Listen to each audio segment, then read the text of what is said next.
밤을 잊은 그대에게 오늘 밤도 함께하겠습니다. 지금부터 들려드릴 이야기는 중국 대륙을 뒤흔든 영웅들의 서사 삼국지입니다.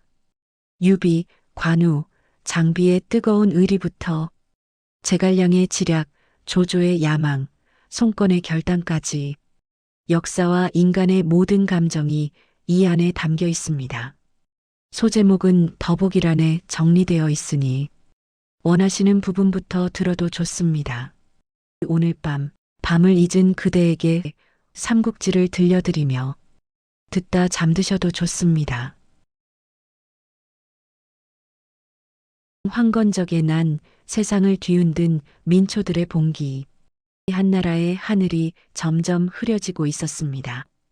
조정은 썩어가고 백성의 한숨은 땅속까지 스며들었어요. 이 시대의 황제, 한영제는 이름만 황제였을 뿐 나라의 주인은 아니었습니다. 그는 사치에 빠지고 궁전의 향연 속에서 나라의 울음소리를 듣지 못했습니다. 그의 곁에는 충신이 아니라 환관들이 있었지요. 그들은 황제의 귀를 막고 백성의 고열로 금은 보화를 쌓았습니다. 사람들은 이들을 십상시라 불렀습니다. 십상시란 황제를 시중드는 10명의 환관을 뜻했지만 그들은 단순한 시종이 아니었습니다. 그들은 벼슬을 사고 팔고 반대하는 관리를 유배 보내며 황제조차 꼭두각시로 만들었어요. 그 중에서도 장양이라는 자가 권력의 정점에 서 있었습니다. 그는 황제를 등에 업고 조정을 주무르며 백성의 피눈물을 술잔 삼아 웃었습니다. 그 결과 세금은 2배로 오르고 농토는 귀족의 손으로 넘어갔습니다. 아버지는 자식을 팔았고 자식은 어머니의 관을 팔아 겨울을 났어요. 논에는 곡식이 자라지 않았고 사람들은 흙죽으로 연명했습니다. 거리마다 굶주린 시체가 널렸고 관리는 죽은 사람에게조차 세금을 매겼습니다. 백성들은 더 이상 하늘을 믿지 않았습니다. 그들의 입에서는 매일 같은 말이 흘러나왔습니다. 이 세상은 우리를 버렸어. 그때 민초들의 속에서 세 형제가 일어났습니다. 그들이 바로 장각, 장보, 장량이었습니다. 본래 의술과 점술을 하던 장각은 굶주린 사람들을 위해 약초를 캐고 병자를 고쳤습니다. 그는 말했어요. 하늘은 사람을 만들었지만 사람은 하늘을 잊었습니다. 이제 새 하늘이 열릴 것입니다. 백성들은 그 말에 눈을 떴습니다. 그는 태평도라는 이름의 교단을 만들고 굶주린 이들에게 쌀을 나눠주며 희망을 전했어요. 사람들은 그를 하늘이 내린 사람이라 불렀습니다. 이 소식은 삽시간에 번졌습니다. 하늘이 바뀐다. 새 세상이 열린다. 절망한 백성들은 장각의 말을 믿었습니다. 그들은 머리에 노란 천을 두르고 황제 대신 하늘에 기도했어요. 그리하여 일어난 것이 바로 황건적의 난이었습니다. 그들의 이름은 반역자가 아니라 생존자였습니다. 아버지를 잃고 곡식을 빼앗기고 자식을 굶겨 죽인 사람들이었습니다. 그들은 나라를 뒤엎고 싶었던 것이 아니라 단지 한 끼의 밥과 존엄을 원했어요. 그런데 조정은 그들을 역적이라 부르며 군사를 보냈습니다. 그때 조정에서 내려온 칙서는 이렇게 적혀 있었어요. 황건의 무리를 베어 나라의 질서를 바로잡아라. 무능한 황제는 자신을 위협하는 목소리만 두려워했습니다. 정작 백성이 죽어가는 현실은 그에게 아무 의미가 없었죠. 전국에 화살이 날아들었고 마을은 불탔습니다. 황건적의 수는 50만을 넘었고 그들은 굶주림보다 절망이 더 두려웠습니다. 하지만 그들을 향한 광군의 칼날은 자비가 없었어요. 나라를 위해 싸운다는 명분 아래 백성들이 죽어갔습니다. 그때 유주라는 지방에서도 불길이 번지고 있었습니다. 그곳의 태수는 유언이라는 인물이었는데 온화하고 신중한 사람이었습니다. 그는 백성의 피폐한 현실을 누구보다 잘 알고 있었어요.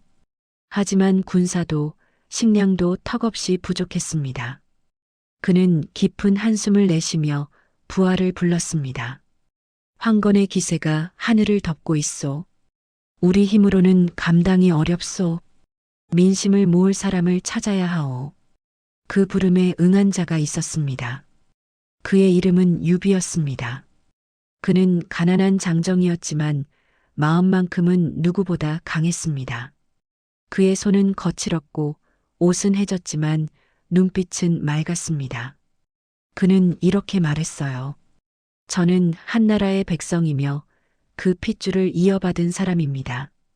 백성이 고통받는 걸 두고 볼 수 없습니다. 유비의 옆에는 두 사내가 있었습니다. 관우 그리고 장비.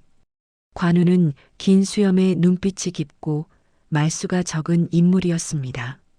그의 침묵 속에는 의리가 깃들어 있었죠. 장비는 다혈질이지만 정이 깊었습니다. 형님, 우리도 가만히 있을 수 없죠. 백성을 구하지 못하면 대장부라 할 수 있습니까? 세 사람은 피 끓는 젊음으로 의를 세우기로 마음먹었습니다. 그들은 무명에 불과했지만 백성을 위한 싸움을 결심했습니다. 성은 달라도 뜻은 하나로 합칩시다. 그날 밤 세 사람은 마을의 복숭아나무 밑에서 향을 피웠습니다. 바람이 불고 꽃잎이 흩날렸습니다. 그것이 훗날 도원결이라 불리게 되는 맹세의 시작이었습니다. 유비는 마지막으로 하늘을 향해 말했습니다. 하늘이 백성을 버렸다면 우리가 다시 세워야 합니다. 그의 눈에는 눈물이 맺혔습니다. 그 눈물은 억울함의 눈물이었어요. 나라의 주인으로 태어났지만 나라가 자신을 버렸다는 사실에 대한 눈물이었습니다. 관우는 고개를 숙였고 장비는 하늘을 향해 외쳤습니다. 억울한 자들의 피를 하늘이 보게 하자. 그렇게 시작된 작은 맹세가 천하를 뒤흔드는 서막이 되었습니다.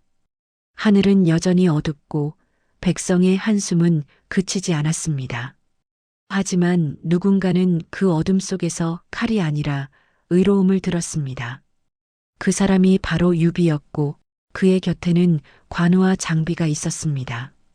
그들의 싸움은 권력을 위한 전쟁이 아니었습니다.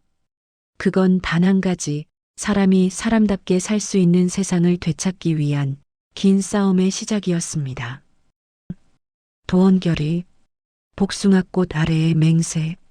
도원결의는 하루아침에 치켜든 술잔 하나로 이루어지지 않았습니다.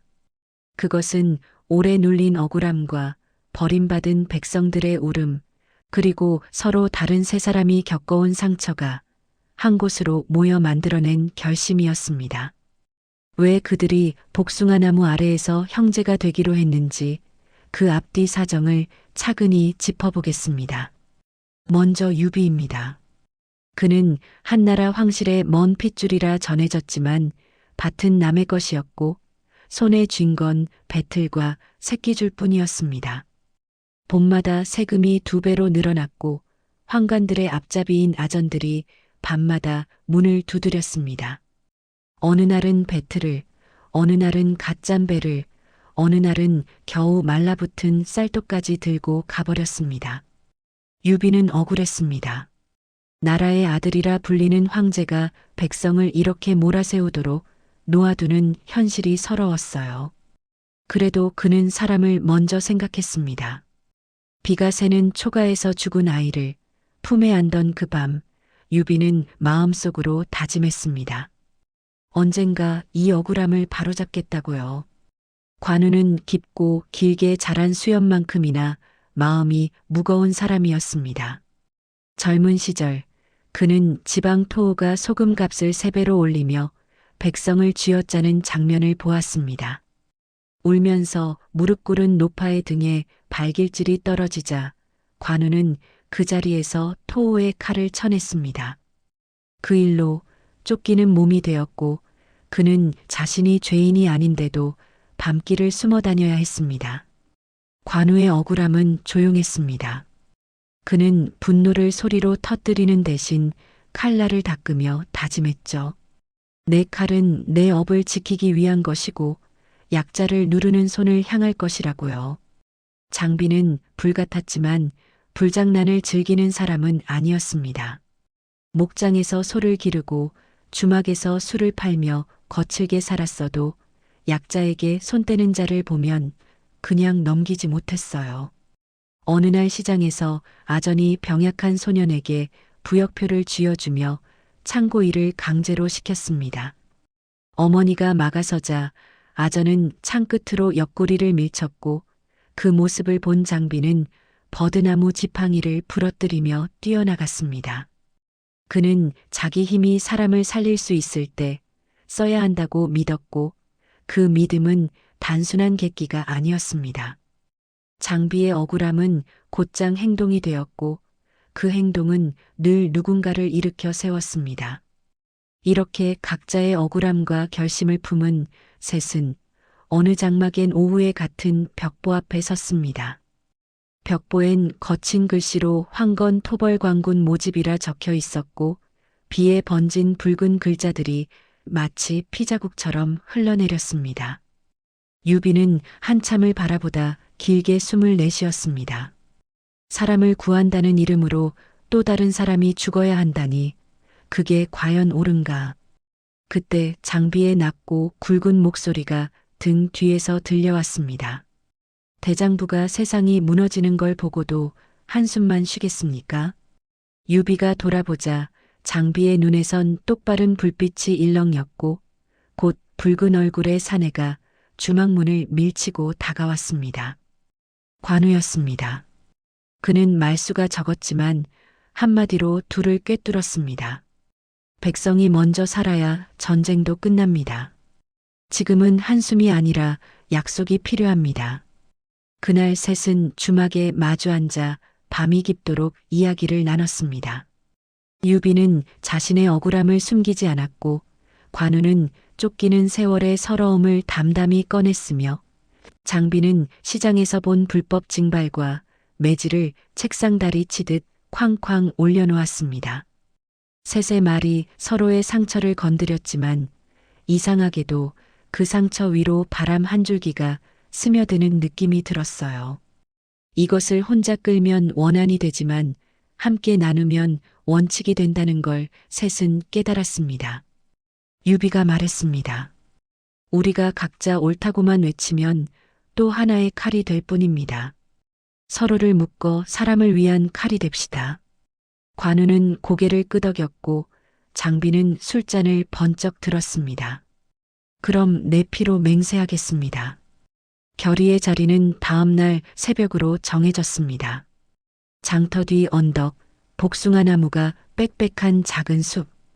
밤사이 내린 이슬이 잎사귀 끝에서 콩알처럼 빛나고 새들이 아직 첫 울음을 터뜨리기 전에 고요였습니다. 장비가 준비한 향로와 깨끗한 물, 소금, 그리고 소박한 제수가 돌 위에 놓였습니다. 셋은 먼저 고두레를 올렸습니다. 머리를 3번 조아리며 하늘과 사람 앞에 자신을 낮추는 예였어요. 유비의 이마가 흙에 닿는 순간 그는 마음속으로 오래 묵은 억울함을 흙에 맡겼습니다. 관우는 숨을 길게 들이켰다가 내쉬며 눈을 감았습니다. 장비는 2 주먹을 모아 가슴에 대고 말없이 버텼습니다. 첫 서약은 유비가 읽었습니다. 성은 달라도 뜻은 하나로 묻겠습니다. 이 맹세는 권세를 향한 길이 아니라 억울한 사람을 편히 눕히는 길을 가리킵니다. 백성의 집이 먼저 서고 그 다음에야 우리의 이름이 서겠습니다. 2번째 서약은 관우가 이었습니다. 오늘부터 내 칼은 눈물의 주인을 가리지 않습니다. 약한 자를 치는 손을 베고 강자의 횡포 앞에 칼끝을 낮추지 않겠습니다. 내가 쓰러질지라도 의를 먼저 세우겠습니다. 3번째 서약은 장비가 읽었습니다. 형제의 등 뒤를 비우지 않겠습니다. 내가 앞장서 분노를 받아내고 형의 마음이 흔들릴 때 내 고함으로 제 길을 열겠습니다. 우리가 물러서면 백성들이 설 자리가 사라집니다. 서약이 끝나자 장비가 작은 잔을 3개로 나눠 따랐습니다. 술은 거칠었지만 향은 맑았고 셋의 손은 떨렸습니다. 유비가 먼저 잔을 들었습니다. 억울함이 내 몸을 타고 올라온 날이 많았어요. 그러나 오늘부터는 그 억울함을 힘없는 사람을 위해 쓰겠습니다. 관우가 잔을 들며 낮게 말했습니다. 흩어진 마음을 칼날처럼 모아 부끄럽지 않게 살겠습니다. 장비가 마지막 잔을 들어 올렸습니다. 오늘부터 내 주먹은 흥분을 위해서가 아니라 울음을 멈추기 위해 나갑니다. 셋의 잔이 부딪히자 복숭아잎 위에 물방울이 사각 소리를 내며 떨어졌습니다. 그때 언덕 아래서 떠들썩한 소리가 들렸습니다. 원정을 앞둔 관군들이 마을을 지나며 징발을 시작한 것입니다. 말과 수레를 빼앗기지 않으려는 농부가 무릎을 꿇자 병졸의 창끝이 그의 어깨를 밀어붙였습니다. 유비는 서양문을 움켜쥔 채 잠깐 눈을 감았습니다. 그리고 천천히 고개를 들었습니다. 방금 한 맹세가 빈소리가 되지 않으려면 지금 가야 합니다. 관우가 말없이 칼집을 들었고 장비가 창을 어깨에 걸었습니다. 셋은 언덕을 내려가 군관에게 공손히 청했습니다. 백성의 수레는 남겨주십시오. 우리가 대신 앞장서 싸우겠습니다. 군관은 비웃었죠. 신분도 관직도 군번도 없는 자들이 무슨 소리냐고요. 장비의 눈썹이 불쑥 솟았지만 유비가 가볍게 손을 들어 막았습니다. 오늘은 싸움이 아니라 설득이 먼저입니다.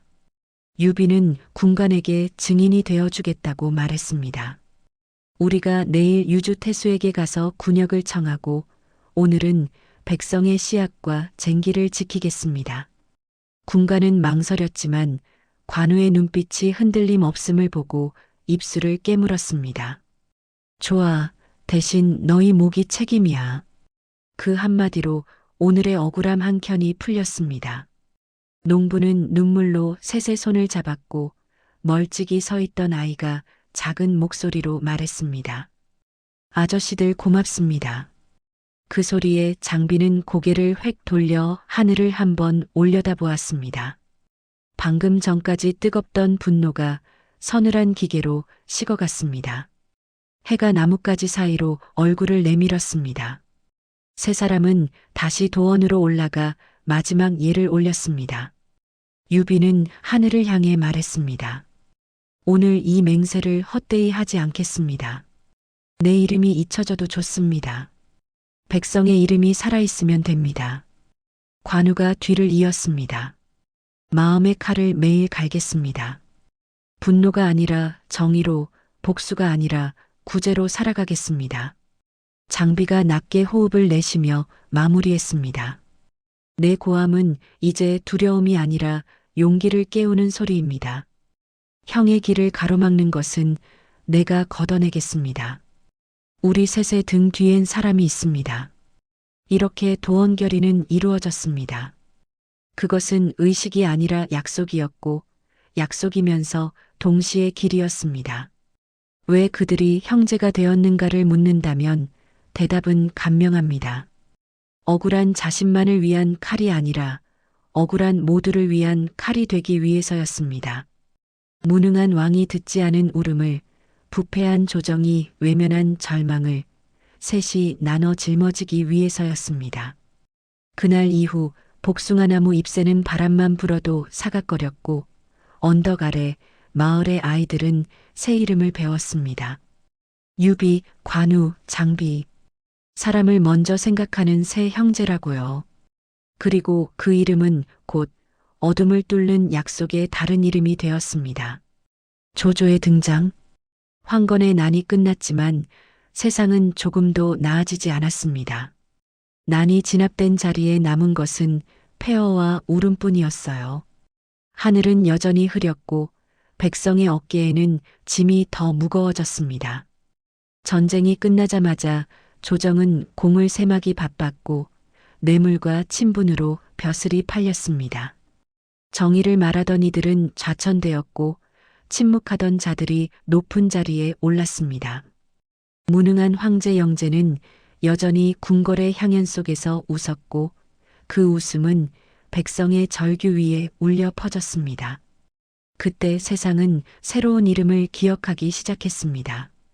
그 이름은 조조였습니다. 그는 위국 출신의 젊은 관리로 어릴 적부터 영리하기로 이름이 높았지만 그 영리함은 따뜻한 쪽보다는 냉혹한 쪽에 가까웠습니다. 젊은 시절 그는 사냥을 하며 말했어요. 세상은 고요할 때는 법이 지배하고 어지러울 때는 칼이 지배한다. 그 말은 단순한 예언이 아니라 그의 인생을 관통하는 신념이었습니다. 조조는 한때 황실의 신임을 받아 궁궐 근위대인 북부위의 자리에 올랐습니다. 그러나 그는 부패한 조정을 참지 못했습니다. 밤마다 궁궐의 벽을 따라 걷던 그는 비단옷을 입고 술잔을 든 환관들의 웃음소리를 들으며 이를 악물었어요. 이 나라가 썩은 것은 백성이 아니라 권력의 냄새 때문이구나. 그날 이후 조조의 눈빛은 차가워졌습니다. 그는 정의를 지키는 관리가 아니라 정의를 만들어내는 권력자가 되기로 마음먹었습니다. 하지만 조조의 야심이 빛을 내기 시작할 때 세상은 또 다른 억울함으로 무너지고 있었습니다.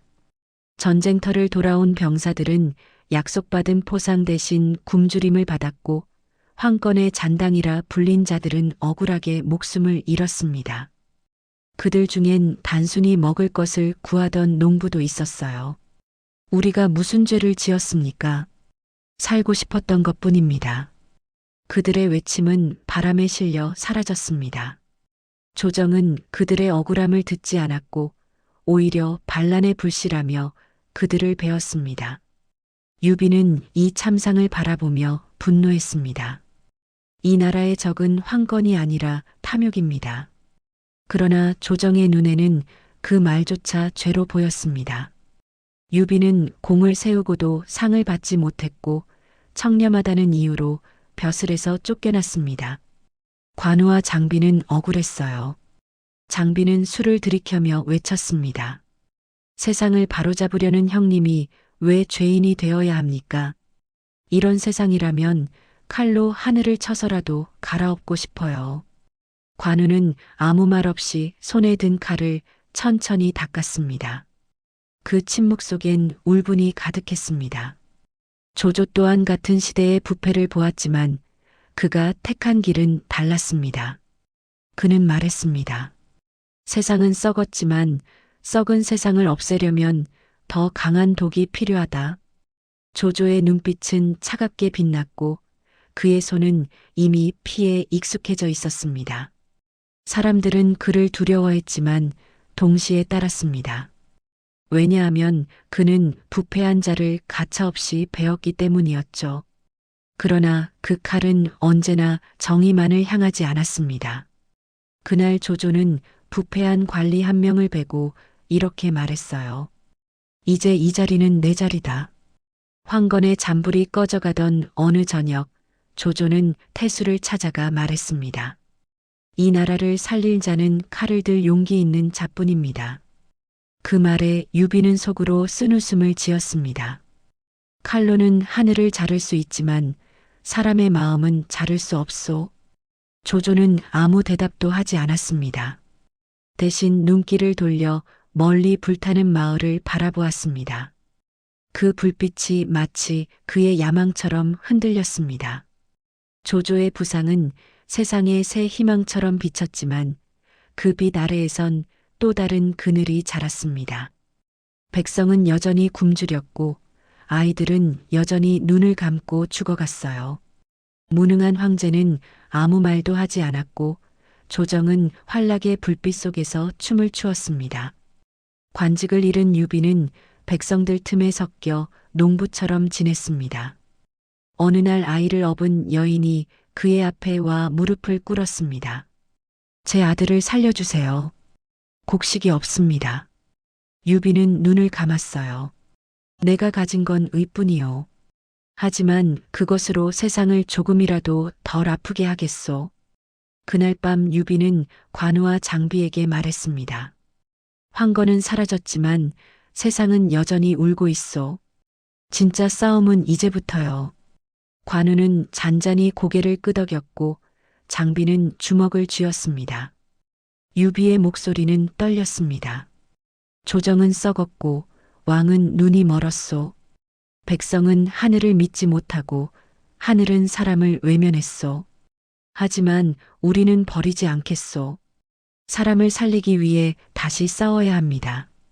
그 말이 끝나자 바람이 천천히 지나갔습니다. 바람 속에서 세 사람의 그림자가 길게 늘어졌습니다. 그 그림자는 슬픔이었지만 동시에 결이었습니다.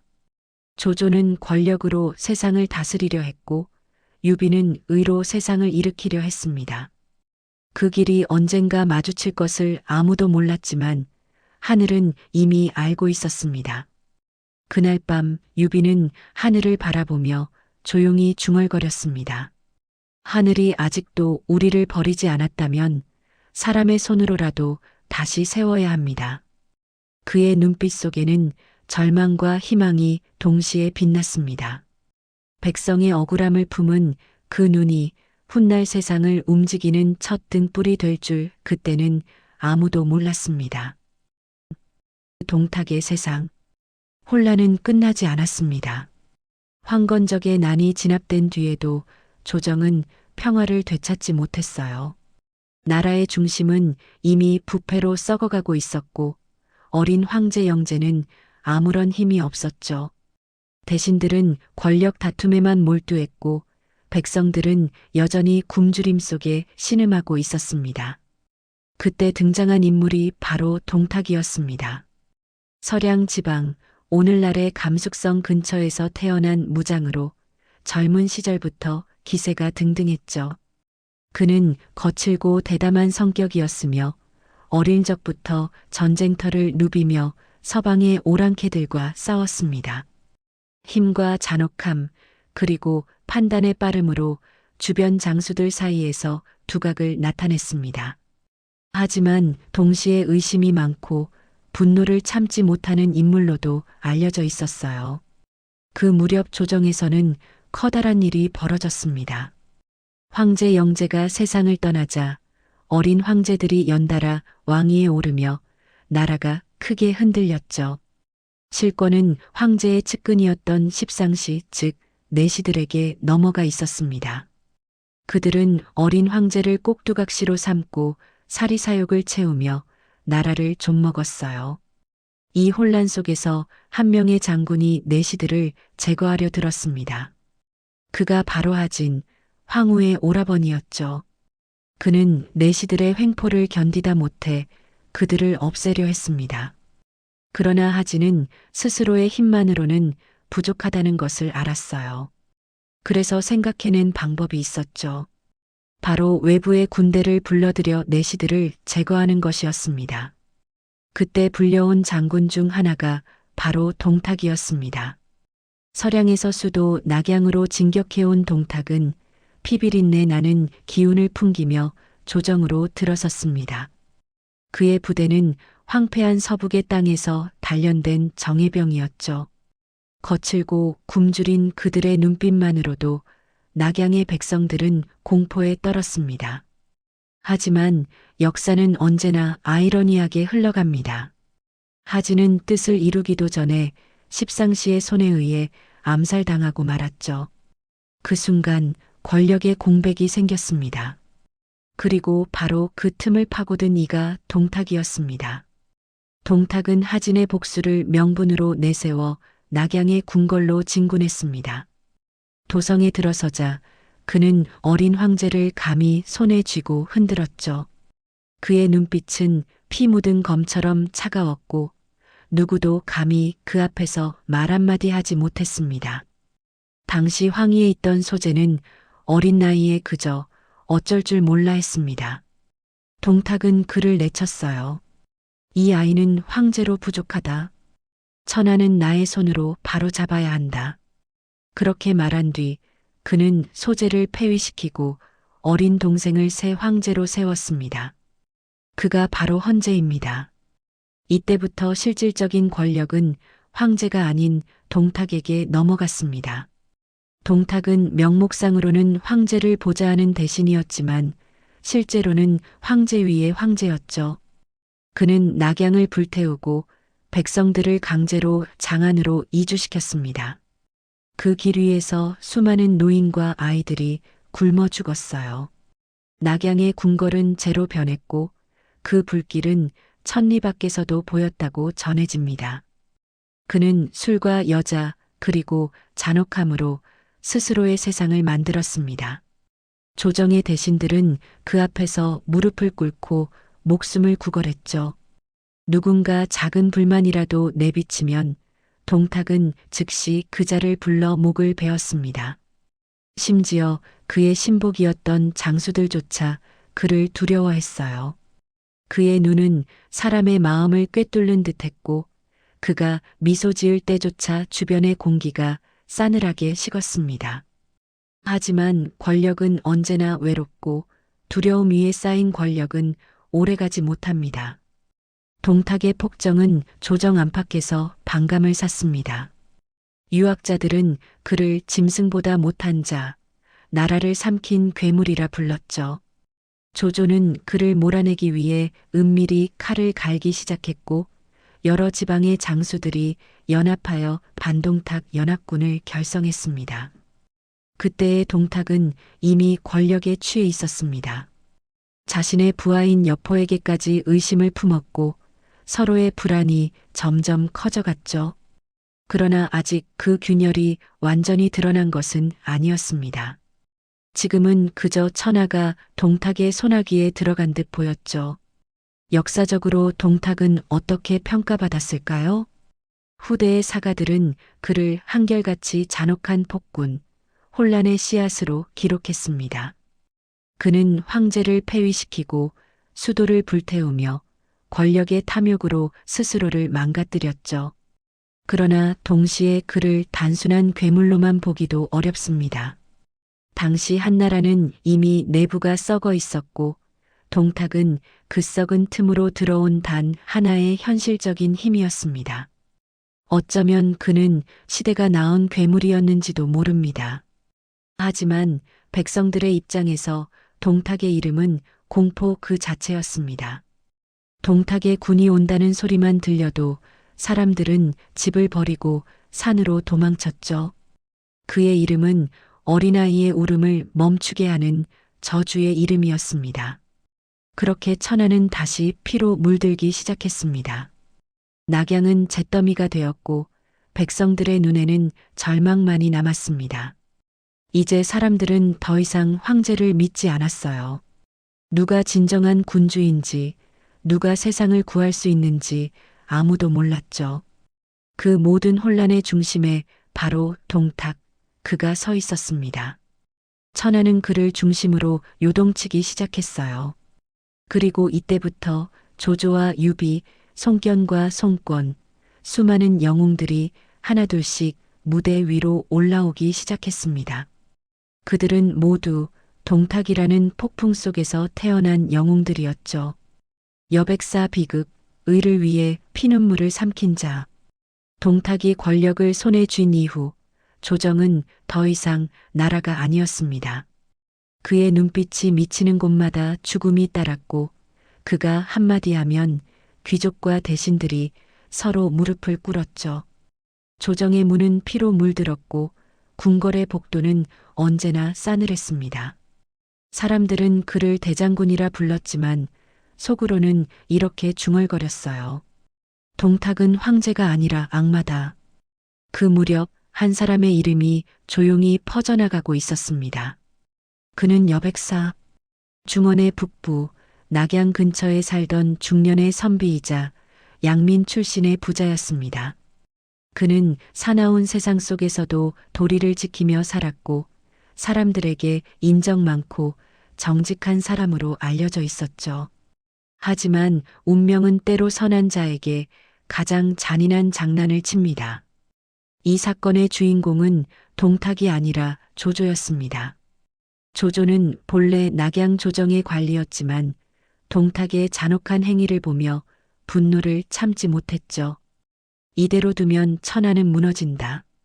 그는 결심했습니다. 동탁을 암살하기로요. 조조는 검을 품고 궁정으로 들어갔지만 계획은 실패했습니다. 그는 간신히 목숨만 부지한 채 말을 달려 낙양을 빠져나갔어요. 그를 쫓는 추격병의 발굽소리가 밤하늘을 찢고 조조의 숨소리는 거칠게 섞였습니다. 살아야 한다. 아직 때가 아니야. 그는 자신에게 그렇게 되뇌었죠. 며칠을 굶주린 끝에 조조는 우연히 한 마을의 초가집 앞에 멈춰 섰습니다. 그 집의 주인이 바로 여백사였습니다. 여백사는 초췌한 조조를 보고 이렇게 말했어요. 이복에 어디서 오는가? 얼굴이 피폐했군. 조조는 신분을 숨기고 대답했습니다. 길을 잃은 나그네요. 물과 음식을 조금만 주실 수 있겠습니까? 여백사는 미소를 지으며 조조를 안으로 들였습니다. 세상이 혼란하오. 하지만 사람은 사람답게 살아야지요. 목욕물부터 준비하게. 이 손님이 먼 길을 오셨구나. 그의 진심 어린 대접에 조조는 잠시 마음을 놓았습니다. 따뜻한 밤 냄새가 부엌에서 피어올랐고 오랜만에 사람의 온기가 느껴졌죠. 그때였습니다. 조조는 부엌 쪽에서 이상한 소리를 들었습니다. 슥슥 탁, 퍽, 칼로 무언가를 자르는 소리였습니다. 조조는 순간 몸을 굳혔죠. 그의 머릿속을 스쳤던 생각은 오직 하나였습니다. 설마 나를 잡아다 동탁에게 넘기려는 건가? 그의 눈이 서늘하게 식었어요. 조조는 잠시 귀를 기울였죠. 사람들의 웃음소리가 들리지 않았습니다. 대신 무언가 묵직한 것이 바닥에 떨어지는 둔탁한 소리만이 들렸어요. 조조의 손이 칼자루로 갔습니다. 살려면 먼저 배워야 한다. 그는 조용히 몸을 일으켜 방 밖으로 나섰습니다. 부엌 문이 열리자 여백사의 가족들이 놀라 눈을 크게 떴습니다. 아니, 손님, 무슨 일이오? 그 말이 끝나기도 전에 칼이 번쩍였습니다. 조조는 순식간에 여백사의 가족을 베어버렸습니다. 나를 속였구나. 내 목을 동탁에게 바치려 했지. 그의 외침은 공포와 분노, 그리고 두려움이 뒤섞인 절규였죠. 조조는 급히 말을 타고 그 집을 떠났습니다. 하지만 얼마 지나지 않아 멀리서 마주오는 인물이 있었습니다. 그가 바로 여백사였습니다. 여백사는 장터에서 술과 고기를 사들고 집으로 돌아오고 있었어요. 그는 조조를 보며 반갑게 웃었습니다. 손님, 잠시 기다리시오. 지금 막 고기를 사왔소. 대접하려던 거요. 조조의 얼굴이 순식간에 하얗게 질렸습니다. 뒤돌아본 그 집에서 피비린내가 바람에 실려오고 있었죠. 그제야 그는 자신의 오해를 깨달았습니다. 여백사는 자신을 팔아넘기려던 게 아니라 진심으로 대접하려고 했던 겁니다. 조조는 말없이 고개를 숙였습니다. 그리고 이렇게 중얼거렸죠. 내가 사람을 너무 의심했구나. 하지만 곧 그 눈빛이 다시 차갑게 식었습니다. 그래도 후회하지 않는다. 살아야 했으니까. 그는 피 묻은 칼을 씻지도 않은 채 달려갔습니다. 그 등 뒤로 붉은 석양이 길게 드리워졌죠. 이 사건은 훗날 조조의 여백사 참살이라 불리게 됩니다. 후세의 사람들은 이 이야기를 두고 서로 다른 해석을 남겼습니다. 어떤 이는 조조를 잔혹한 자라 했습니다. 의심이 많아 선인을 죽인 자, 그가 어찌 천하를 얻을 수 있겠는가. 하지만 또 다른 이는 이렇게 말했죠. 그는 혼란한 시대를 살아남은 자였다. 살기 위해서는 의심조차 무기가 되어야 했다. 조조 자신은 이 사건을 두고 이렇게 말했습니다. 나는 천하를 배신하지 않는다.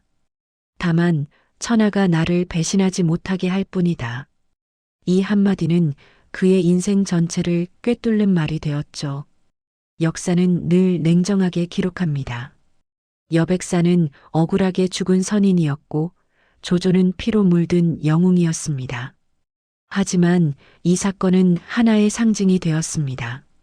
의심과 생존, 그것이 바로 삼국시대를 살아가는 모든 영웅들의 공통된 운명이었죠. 그날 이후 조조는 다시는 선의에 마음을 맡기지 않았습니다. 그의 눈에는 오직 현실만이 남았어요. 천하를 얻는 자는 선하지 않아도 된다. 다만 냉정해야 한다. 그는 그렇게 스스로를 단련시켰습니다. 그리고 이때부터 조조의 냉혹한 시대가 본격적으로 시작된 것이었습니다.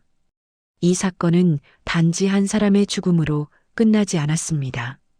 그것은 한 인간이 이상에서 현실로 떨어지는 순간이었고 삼국의 시대가 본격적으로 피를 마시기 시작한 신호탄이었습니다.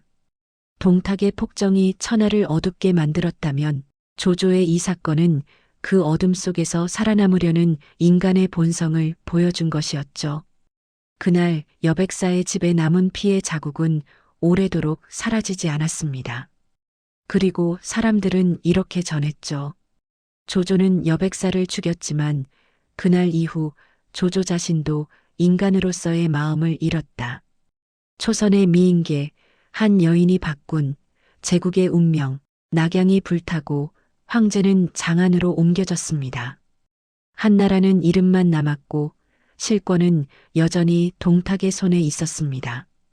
그의 군마가 지나간 자리마다 시체가 쌓였고 백성들은 그 이름을 입에 올리기조차 두려워했죠. 그러나 하늘 아래 완전한 권력은 없습니다. 그의 발밑에서도 서서히 균열이 자라나고 있었어요. 그 균열의 중심에는 한 여인이 있었습니다.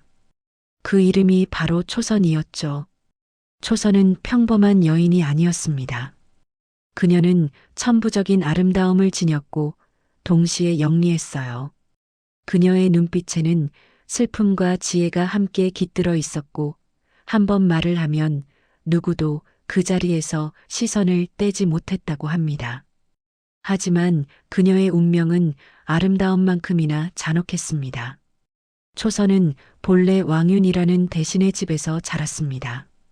왕윤은 나라를 걱정하는 충신이었죠. 그는 날마다 동탁의 폭정을 보며 분노를 삼켰습니다.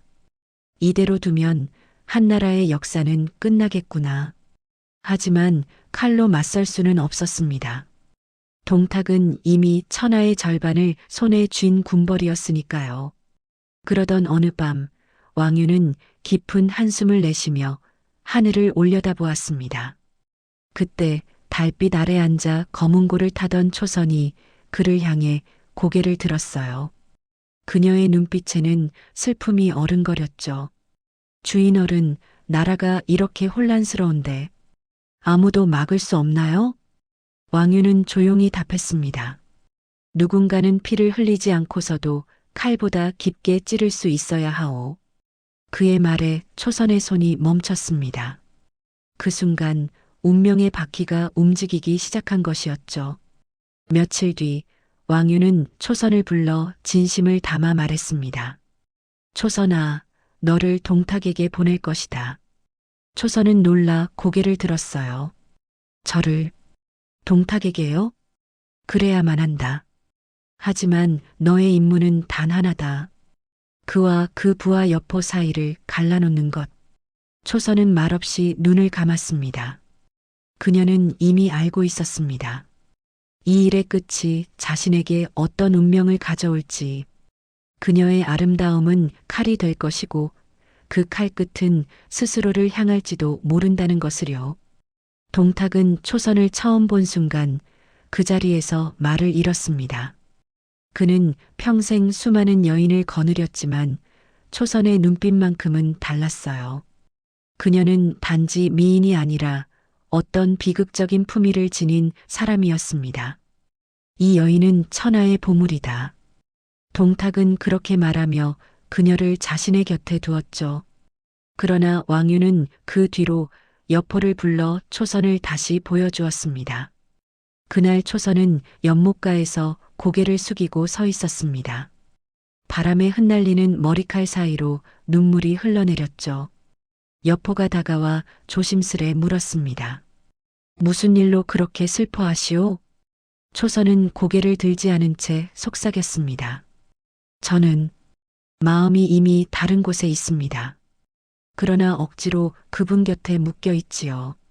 그녀의 말은 여포의 가슴에 불을 지폈습니다. 용맹으로 이름난 장수였지만 사랑 앞에서는 한없이 순수한 남자였죠.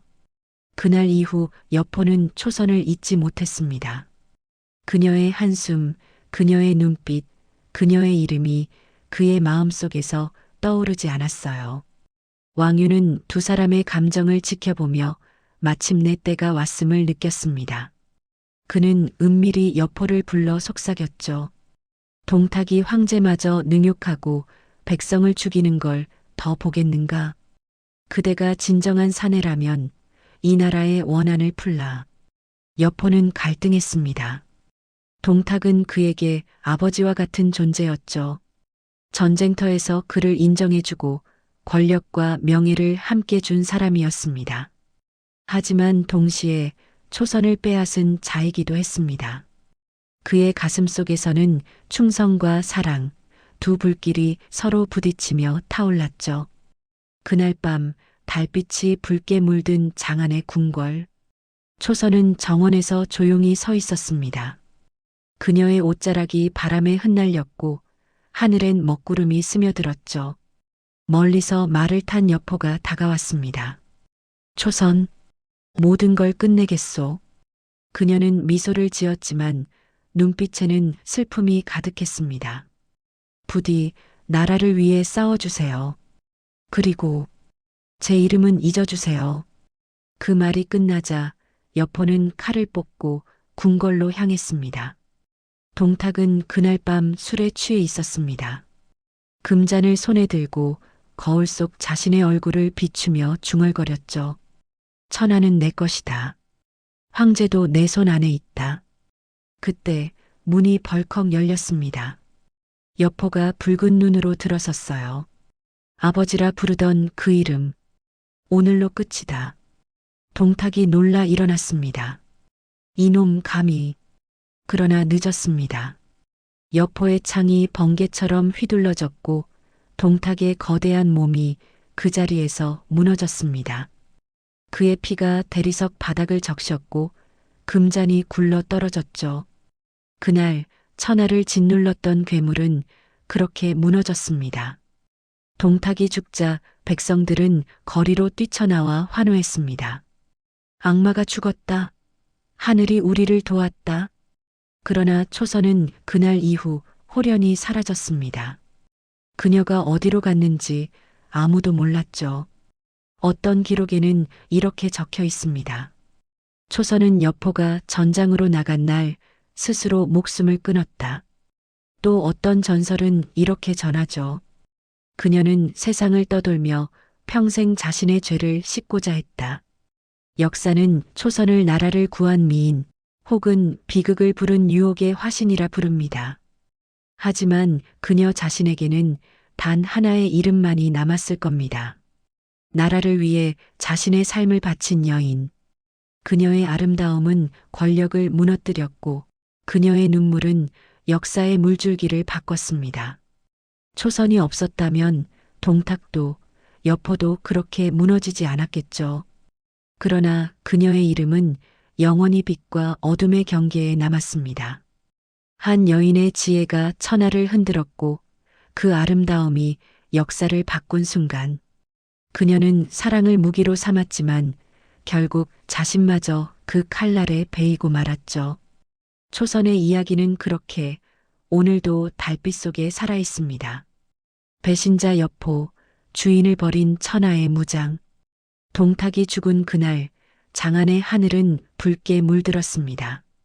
사람들은 하늘이 정의를 내렸다고 외쳤고 거리마다 종소리가 울려 퍼졌죠. 백성들은 기뻐했지만 그 피의 밤이 새로운 시대의 시작이 될 거라고는 아무도 몰랐습니다. 동탁을 죽인 장수, 그 이름 여포. 그는 천하의 무장들 중에서도 단연 눈부신 존재였습니다. 기마 위에서 휘두르는 창 하나로 수십 명의 적을 베었고 그의 말 적토마는 번개처럼 달렸습니다. 사람들은 그를 인중여포, 마중적토라 불렀죠.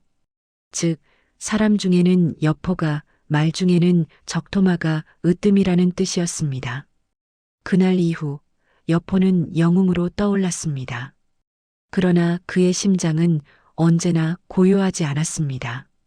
그는 밤마다 칼을 벗어 던지고 초선의 마지막 말을 떠올렸죠. 나라를 위해 싸워주세요. 제 이름은 잊어주세요. 그녀는 떠났고 남은 것은 죄책감과 고독뿐이었습니다. 왕유는 여포를 극진히 대했습니다. 그대가 아니었다면 천하는 아직도 어둠 속에 있었을 것이요. 조정의 대신들은 여포를 신처럼 떠받들었죠. 하지만 세상은 언제나 영웅에게 오래 웃어주지 않습니다. 동탁이 죽은 후에도 혼란은 계속되었습니다. 서쪽에서는 마등과 한수가 봉기했고 남쪽에서는 송견이 세력을 키웠습니다. 그리고 중원에서는 조조가 군사를 일으켜 천하의 패권을 노리고 있었죠. 한나라는 이미 껍데기만 남은 이름이었습니다. 여포는 점점 불안해졌습니다. 그를 따르는 장수들은 많았지만 그들의 눈빛 속에는 두려움과 탐욕이 섞여 있었죠. 그들은 여포의 용맹을 존경하면서도 그 불안정한 성정을 경계했습니다. 그는 쉽게 분노했고 충동적으로 결정을 내렸습니다. 한때는 주군이었던 동탁을 죽였고 그 배신의 그림자는 그의 발밑에서 떠나지 않았죠. 왕유는 점점 여포를 의심하기 시작했습니다. 그는 동탁을 죽인 자이자 언제든 나도 베어버릴 수 있는 자다. 왕유는 은밀히 그를 멀리하려 했지만 여포는 이미 눈치채고 있었습니다. 나를 필요로 할 때는 영웅이라 부르더니 이제는 짐승이라 하는구나. 결국 두 사람의 관계는 완전히 틀어졌습니다. 왕유는 조정의 병사들에게 명령을 내렸죠. 여포를 잡아라. 그러나 이미 늦었습니다. 여포는 밤중에 궁궐을 떠나 자신의 병사들과 함께 장안을 빠져나갔습니다. 그가 말 위에 오르며 외친 한마디는 이렇게 기록되어 있습니다. 세상은 내게 칼을 주었으니 나는 그 칼로 길을 연다. 여포는 방황했습니다. 그는 자신이 세상을 구했다고 믿었지만 세상은 그를 배신자라 불렀습니다. 그는 새로운 주군을 찾아 떠돌았죠. 그의 첫 행선지는 하북의 군벌 원소. 여포는 그의 진영에 들어가 도움을 청했지만 원소는 비웃었습니다. 동탁도 죽인 자가 나를 따르겠다니 내 목이 다음 차례가 되겠군. 여포는 분노의 치를 떨며 말을 돌렸습니다. 다음은 장양, 그리고 공손찬. 그는 여러 군벌 사이를 떠돌며 몸을 의탁했지만 누구도 그를 신뢰하지 않았죠. 그의 용맹은 천하제일이었으나 그의 이름에는 이미 배신자라는 낙인이 찍혀 있었습니다. 시간이 흘러 여포는 마침내 중원의 요충지 서주에 도착했습니다. 그곳에는 한때 조조에게 쫓겨온 유비가 임시로 머물고 있었죠. 유비는 검소하고 인자한 성품으로 백성들의 존경을 받았고 관우와 장비라는 두 장수를 거느리고 있었습니다. 여포는 유비에게 몸을 의탁하며 말했습니다. 조조가 나를 죽이려 한다. 그대가 나를 받아준다면 서주를 지키는 일에 내 목숨을 바치겠소. 유비는 잠시 고민하더니 고개를 끄덕였죠. 사람은 누구나 한 번의 실수를 합니다. 그대가 진심으로 새 길을 가고자 한다면 내 곁에 머무르시오. 그 말에 여포는 처음으로 미소를 지었습니다. 그는 유비의 진심을 느꼈고 잠시나마 안정을 찾았어요. 하지만 평화는 오래가지 않았습니다. 조조가 군사를 이끌고 서주를 향해 오고 있었습니다.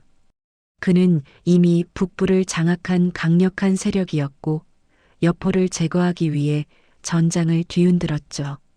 유비는 백성들을 지키려 했지만 전력의 차이는 컸습니다. 결국 여포가 앞장서 싸우기로 결심했어요. 이 전쟁에서 이기면 세상은 다시 내 이름을 두려워하게 될 것이다.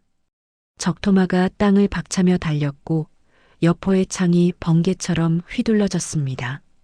조조의 군사 수천 명이 그의 기세에 눌려 물러섰죠. 화살이 비처럼 쏟아졌지만 여포는 웃었습니다. 이 몸이 살아있는 한 천하는 쉽게 얻지 못하리라. 그의 싸움은 마치 폭풍 같았습니다. 그가 창을 휘두를 때마다 병사들이 쓰러졌고 그 함성은 하늘을 갈랐죠. 그러나 아무리 강한 불꽃이라도 꺼지지 않는 법은 없습니다. 조조는 군사와 계략으로 여포를 서서히 몰아붙였어요. 마침내 여포는 합의성에 갇혔습니다. 식량은 바닥났고 병사들은 배신하기 시작했습니다. 적토마마저 더 이상 달릴 힘이 없었죠. 그날 밤 여포는 성루에 올라 하늘을 바라봤습니다. 별빛이 차갑게 내려앉고 바람이 불었습니다. 그의 손에는 여전히 창이 쥐어져 있었지만 마음속엔 이미 허무만이 남았죠. 초선이여, 이게 나의 끝인가? 그의 목소리가 바람에 흩어졌습니다. 새벽이 밝자 조조의 병사들이 성문을 부쉈습니다. 여포는 마지막까지 싸웠지만 결국 포로로 잡혔죠. 조조가 그를 내려다보며 물었습니다. 그대의 힘은 천하에 이름났는데 어찌 스스로를 지키지 못했는가? 여포는 씁쓸하게 웃었습니다. 칼은 강하지만 마음은 약했소. 세상은 내 용맹을 두려워했지만 아무도 내 고독을 이해하지 못했지. 조조는 잠시 침묵했습니다. 그리고 명령했죠. 그의 목을 베어라. 그리하여 천하의 무장, 여포는 그렇게 생을 마쳤습니다. 그의 몸은 흙으로 돌아갔지만 그의 이름은 여전히 전장 위에서 울려 퍼졌죠. 인중여포, 마중적토. 그는 패배했지만 그의 용맹은 영원히 사라지지 않았습니다. 역사는 여포를 배신자라 기록했지만 그 속에는 한 인간의 외로움과 분노가 함께 있었습니다. 사랑을 잃고 신뢰를 잃고 오직 칼 하나로 살아가야 했던 사내의 비극이었죠. 그가 흘린 피와 눈물은 삼국의 시대가 불타오르기 위한 서막이었습니다. 그렇게 천하는 또 한 명의 영웅을 잃었습니다. 그러나 그의 전설은 오늘도 여전히 사람들의 입에서 이렇게 전해집니다. 용맹은 여포를 따를 자 없었고 비극 또한 그보다 큰 자 없었다. 인중여포, 마중적토. 세상은 그를 인중여포, 마중적토라 불렀습니다. 사람 중에는 여포가 으뜸이요, 말 중에는 적토마가 으뜸이라는 뜻이었죠. 그러나 그 말은 단지 힘과 속도의 상징만은 아니었습니다. 그 벼로에는 용맹과 고독, 충성과 배신, 그리고 전설이 함께 깃들어 있었습니다. 불길처럼 태어난 말. 적토마는 원래 한나라의 서역, 지금의 중앙아시아 부근에서 전해 내려온 신마라 전해집니다. 그 털빛은 붉은 흑빛 같았고 해가 질 무렵이면 그 몸에서 불꽃이 이는 듯한 광채가 났다고 하죠. 그래서 사람들은 그 말을 붉은 토양의 신마, 즉 적토마라 불렀습니다. 기록에 따르면 적토마는 하루에 천리 약 400km를 달리는 전설의 말이었다고 합니다. 지쳐도 숨이 거칠지 않고 물 위를 달리는 듯 발굽이 가벼웠다고 전해졌죠. 그 말은 오직 한 사람에게만 순종했습니다. 주인의 혼이 자신보다 강할 때만 따랐다고 해요. 처음 적토마의 주인은 동탁이었습니다. 그는 서역에서 공물을 받을 때 신하들이 가져온 붉은 털빛의 말을 보고 감탄했죠. 이 말은 마치 하늘이 나에게 준 것이로다. 천하를 제패할 운명을 실은 말이 아니겠는가. 그 말이 바로 여포에게 건네진 적토마였습니다. 운명적인 만남. 동탁은 여포를 처음 만났을 때 이미 그에게서 남다른 기운을 느꼈습니다. 그의 눈빛은 칼날 같았고 그의 어깨는 군사의 깃발처럼 당당했죠. 그러나 여포의 마음은 쉽게 길들여지지 않았습니다. 그는 명예를 좇았고 자유를 사랑했습니다. 동탁은 그를 붙잡기 위해 그가 탐낼 만한 보물을 주기로 했습니다.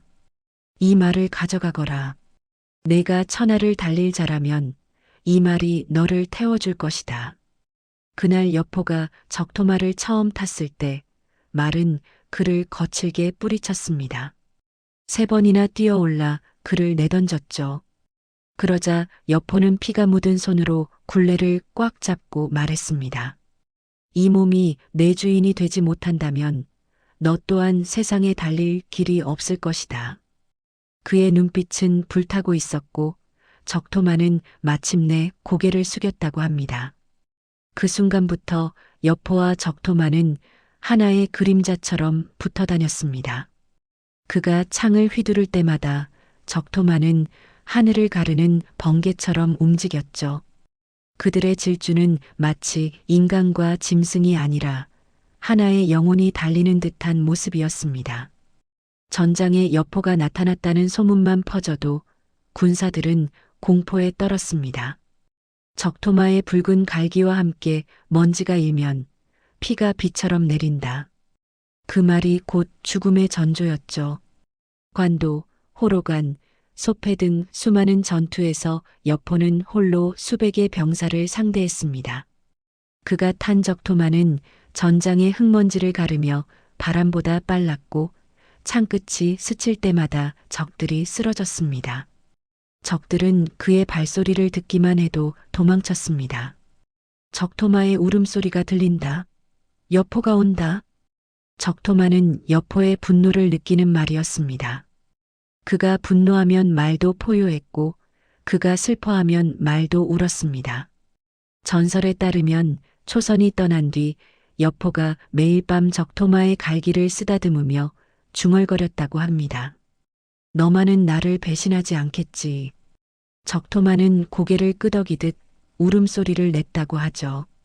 그렇다면 왜 사람들은 여포를 인중이라 불렀을까요? 그것은 단순히 싸움의 기술 때문이 아니었습니다. 여포는 힘, 용기, 그리고 미모를 모두 가진 인물이었습니다. 당대의 기록에는 이렇게 적혀 있습니다.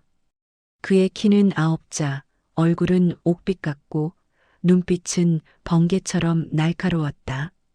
움직임에는 호랑이의 위세가 있었다. 그는 전장에서 누구보다도 화려했고 싸움 속에서도 예술적인 균형을 지녔습니다. 그의 창술은 춤과 같았고 그의 돌진은 폭풍이었죠. 하지만 인중이라는 칭호에는 다른 의미도 있습니다. 그는 인간 중에서도 가장 인간적인 욕망과 약함을 가진 사람이었어요. 그는 충성과 의리 사이에서 갈등했고 사랑과 권력 사이에서 흔들렸습니다. 그의 강함은 완벽하지 않았고 그래서 더 인간적이었죠. 그의 이름 앞에 인중이라는 말이 붙은 이유는 그가 인간의 욕망을 그대로 안고 싸웠기 때문입니다. 합의성에서 포위되었을 때 여포는 마지막까지 적토마의 갈기를 붙잡고 있었습니다. 이제 달릴 곳이 없구나. 그는 말을 달래듯 속삭였죠. 적토마는 울며 여포 곁에 머물렀습니다. 적토마는 다른 사람의 손을 타면 먹지도 달리지도 않았습니다. 심지어 여포가 죽은 뒤 조조가 그 말을 얻었을 때도 며칠간 음식을 거부했다고 합니다. 결국 조조는 탄식하며 이렇게 말했다고 전해집니다. 이 말은 주인을 잃은 신령이로다. 천하의 말이지만 천하의 누군가를 원하지 않는구나. 적토마는 얼마 후 조조의 장수 관우에게 넘어갔습니다. 관우는 그 위에 올라 말했습니다. 이 말은 영웅의 혼을 태운 말이구나. 내가 그 뜻을 잊겠다. 그날 이후 적토마는 관우의 충의와 함께 또 다른 전설이 되었습니다. 인중여포, 마중적토, 이 말은 결국 인간과 짐승이 하나의 운명을 공유한 이야기였습니다.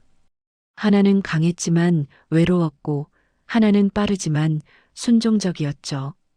그들은 함께 세상을 질주했지만 끝내 같은 운명을 맞았습니다. 둘 다 주인을 바꾸는 순간 생기를 잃었죠. 사람들은 지금도 말합니다. 적토마가 달릴 때 그 그림자 속에는 여포의 혼이 함께 달린다. 그것은 단순한 전설이 아니라 한 시대의 영혼이 남긴 흔적입니다. 역사는 여포를 배신자로 기록하지만 신화는 그를 불멸의 전사로 기억합니다. 그의 창이 휘날리던 전장, 적토마의 울음소리가 사라진 들판 위에 아직도 먼지와 피의 냄새가 남아있다고 전해집니다. 그의 이름은 두려움과 찬양의 경계에 서 있습니다. 인간으로서 가장 강하고 가장 약했던 사내. 그를 태운 말은 불처럼 달리고 그는 불처럼 사라졌습니다.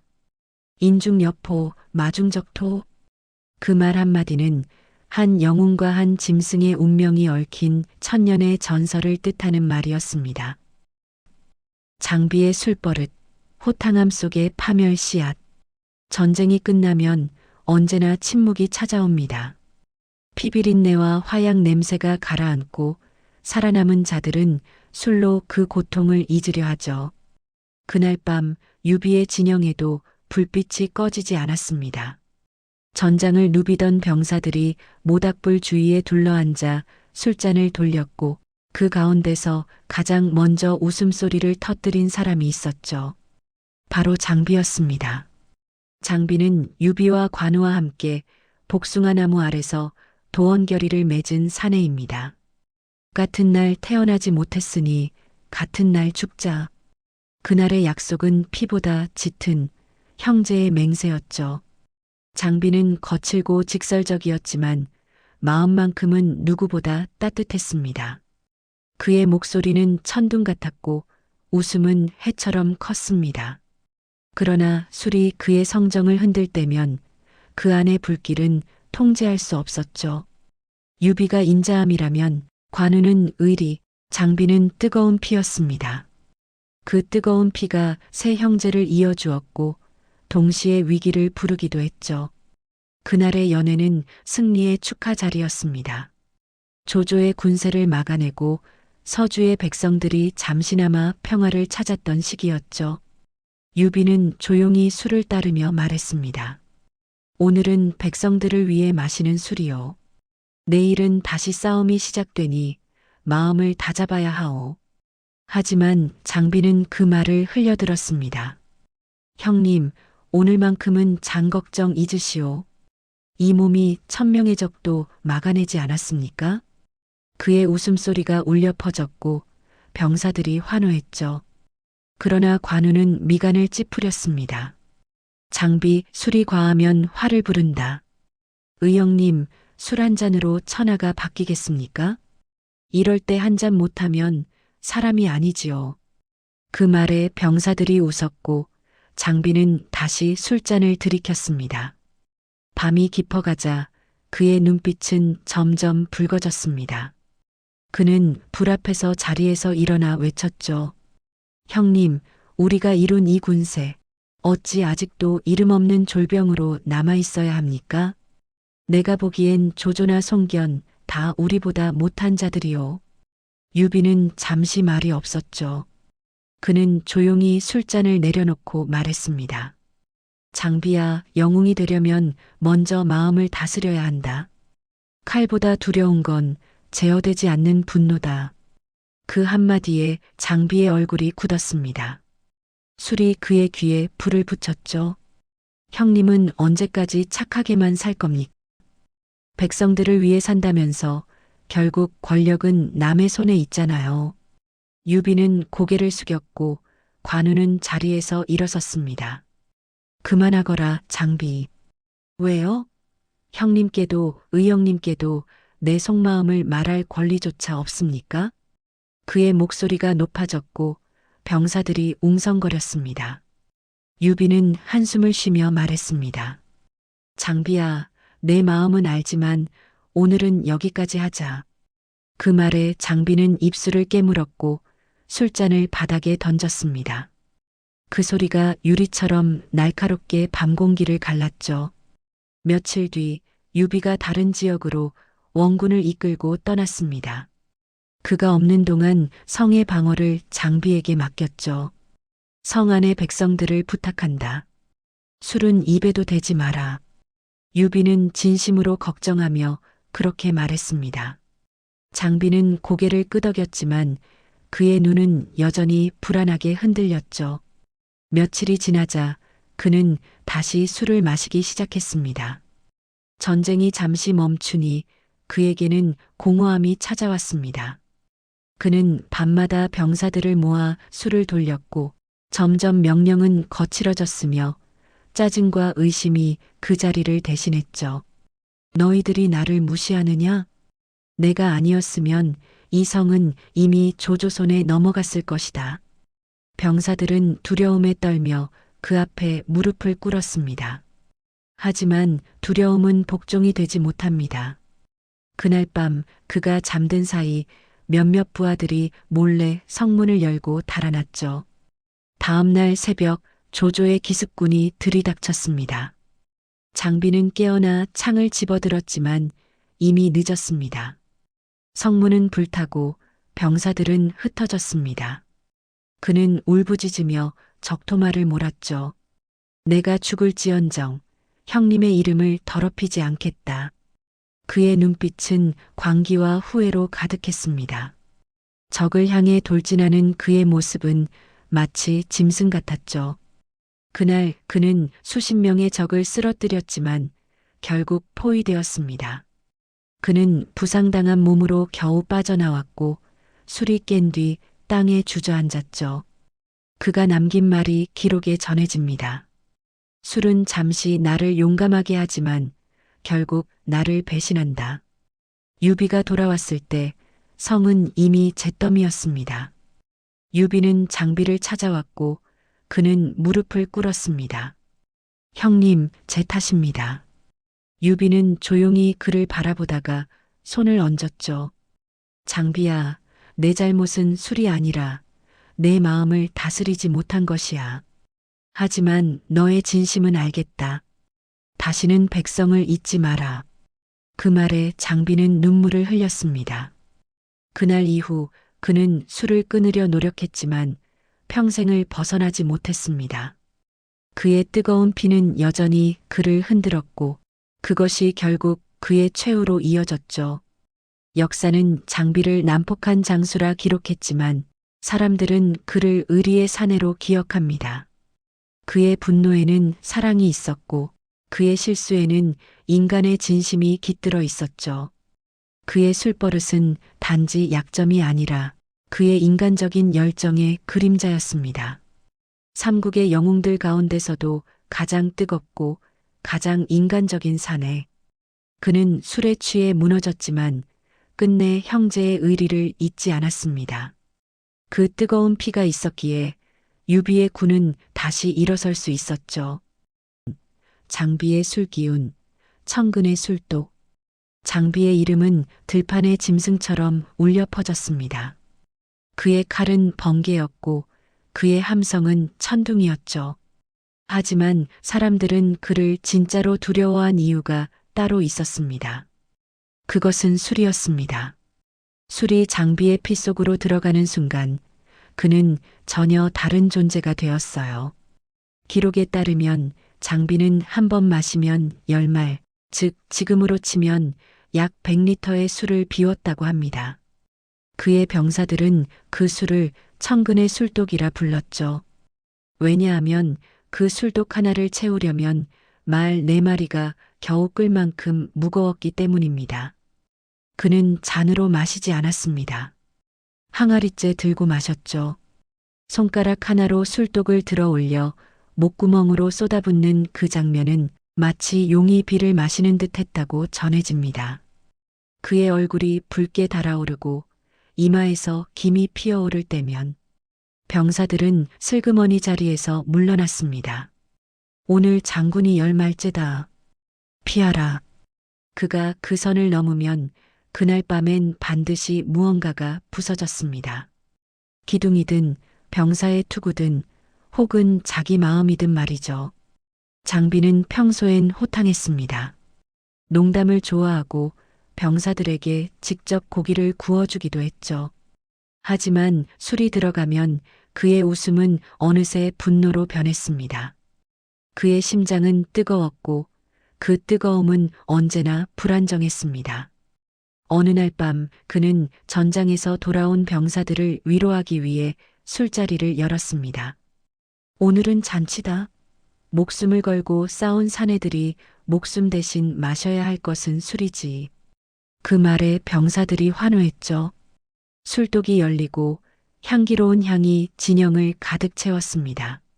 장비는 항아리를 잡고 벌컥벌컥 들이켰습니다.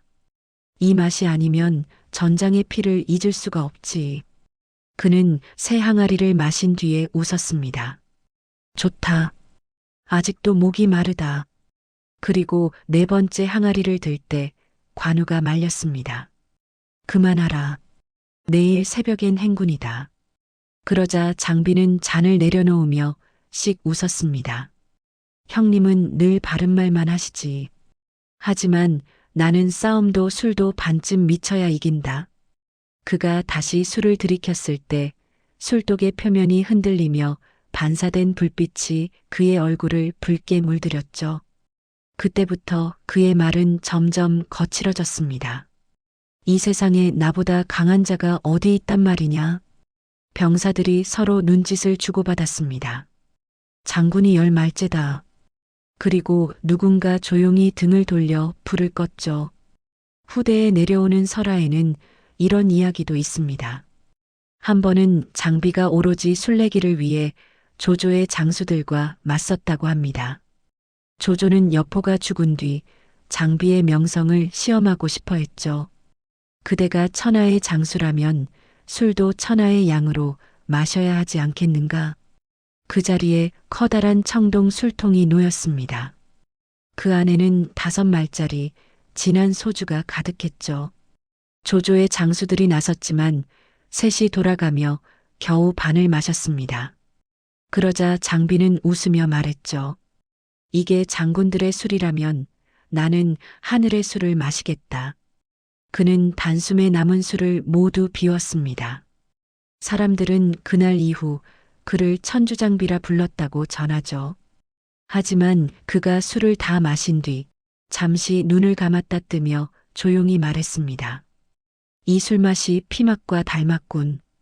그 말에 좌중이 얼어붙었죠. 그에게 술은 단순한 쾌락이 아니라 전장의 기억을 씻는 제물이었습니다. 장비는 술에 취할수록 고독해졌습니다.